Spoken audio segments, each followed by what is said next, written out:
my friends. Today we will see 5 Photoshop tricks.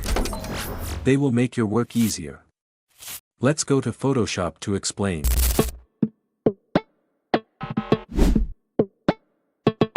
The change you got on your body remind me to be this way. I'm focusing, I'm not fighting my nature, my rain. I'm standing on the box, baby, thinking out here for days. I've never been good at faking, it's in my face. Take the bait, have your cake, eat it too, that's okay. If you're hungry, you're running late. You can thank me when it's over.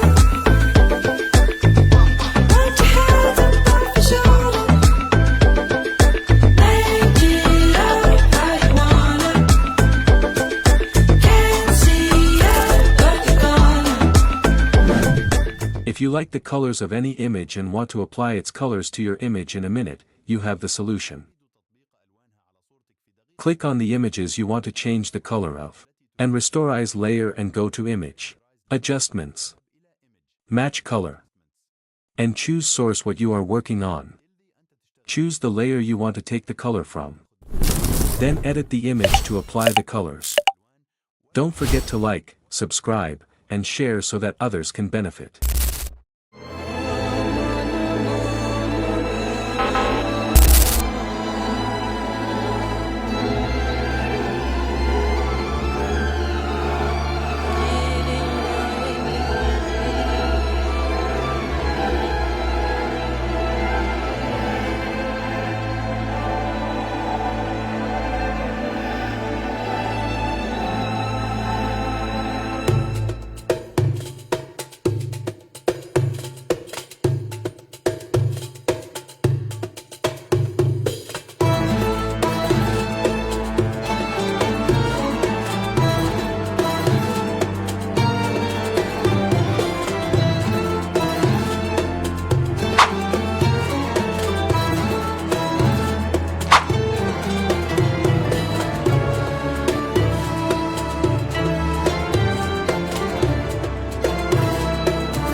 Thanks for watching. Don't forget to like, subscribe, and share to support me.